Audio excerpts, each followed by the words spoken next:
देखने वाले हैं एज ऑफ रेवोल्यूशन। मतलब हम ये देखने वाले हैं किस तरीके से रेवोल्यूशन जो है 1830 से लेके 1848 के बीच में कौन कौन से रेवोल्यूशंस हुए, किस तरीके से क्या क्या हुआ। तो बेसिकली ये बहुत बड़ा एक टाइम पीरियड है, ठीक है। 1830 से 1848 एक बहुत बड़ा टाइम पीरियड है। हमने 1830 ही क्यों लिया, हम उसके पहले भी ले सकते थे। क्यों लिया? क्योंकि देखो 1815 में तो ट्रीटी ऑफ वियना हुई थी। अब ट्रीटी ऑफ वियना 15 साल तक तो सही सलामत जैसे मर्जी तैसे चल रही थी। जब ये अपनी पावर्स को बढ़ा रहे थे और थोड़ा बढ़ा रहे थे, उस टाइम पे जो लिबरल लोग हैं और जो नेशनलिस्ट हैं, लिबरलिस्ट और नेशनलिस्ट, ये दोनों के दोनों ही क्या करने लगे, रेवोल्यूशन पे उतर आए। अब इसका सबसे पहला अप्रैल हमने ये देखा कि सबसे पहले जुलाई 1789 में जो है क्या कहते हैं फ्रेंच रेवोल्यूशन हुआ था। जब जो है क्या कहते हैं बास्टाइल फोर्ट पे अटैक हुआ था, उसी के बाद कई लोगों के अंदर एक ये था कि भाई कॉन्स्टिट्यूशनल मोनार्की लानी है, मोनार्की को हटाना। उसी तरीके से यहाँ पे भी एज ऑफ रेवोल्यूशन की स्टार्टिंग हुई फ्रांस से, ठीक है। तो फ्रांस में क्या हुआ, फर्स्ट अप्रैल हुई फ्रांस में 1830 में। तो फ्रांस में 1830 में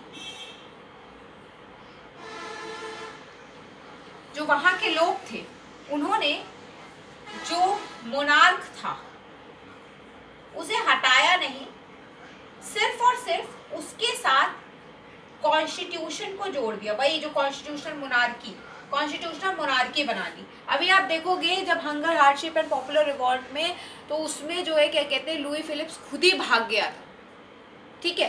तो यहाँ पे क्या हुआ कि उन्होंने कॉन्स्टिट्यूशनल मोनार्की बना ली, किसके साथ, लुई फिलिप्स के साथ। यहाँ पे लुईस फिलिप्स लिख देती हूँ, लुई फिलिप्स, ठीक है, लुई फिलिप्स इनके साथ बना ली थी। अब ये जो पूरा काम है, इसके थ्रू एक और एग्जाम्पल दे रखे। देखो ये तो एक तरीके से आप ये कह सकते हो कि एज ऑफ रेवोल्यूशन की स्टार्टिंग है। इसके बाद एक लाइन बता रखी है ड्यूक मेटरनिक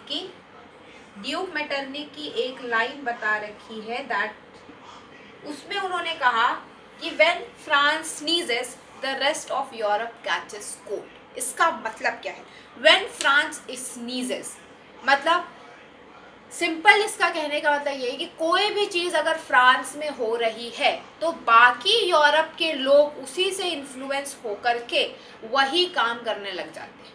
और इसका एक एग्जाम्पल के थ्रू आपको समझा दिया है कि बता रखा है कि जो ब्रुसेल्स है,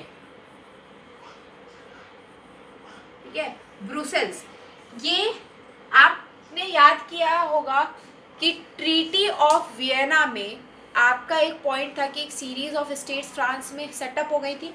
तो वहां पे नॉर्थ साइड में किंगडम ऑफ नीदरलैंड के साथ बेल्जियम को ऐड ऑन कर दिया था।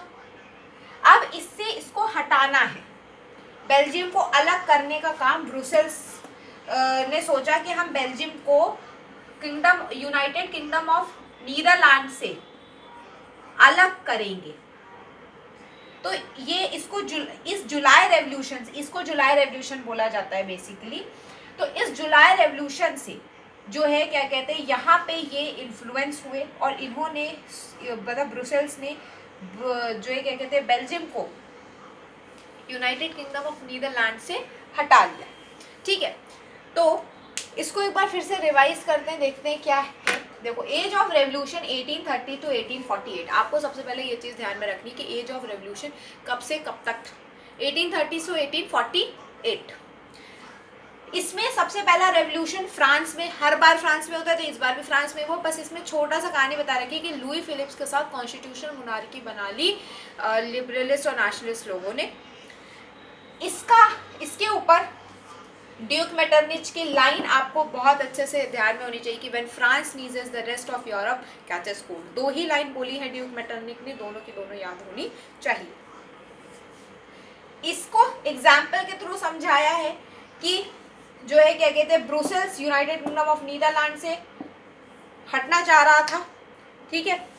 और ये इसके अंदर ये जागरूकता कहाँ से आई, इस जुलाई रेवोल्यूशन से ही है। अब देखो इससे क्वेश्चंस किस तरीके से फ्रेम होते हैं, इससे एक बहुत ही मोस्ट कॉमन क्वेश्चन ये फ्रेम होता है कि when France sneezes the rest of Europe catches cold, who said this line and why. तो who said this line, Duke Metternich. Why, तो ये पूरी कहानी आपको लिख के आनी है, जुलाई रेवोल्यूशन लिख के आना है, और फिर उसके बाद ये वाली लिखने आना है कि इस जुलाई रेवोल्यूशन से एक स्पार्क हुई, अपराइजिंग हुई कहाँ पे, ब्रुसेल्स में, जिसने बेल्जियम को यूनाइटेड किंगडम ऑफ नीदरलैंड से अलग करने का सोचा। तो अब हम जो है क्या कहते हैं, Greek war of independence next video में पढ़ेंगे।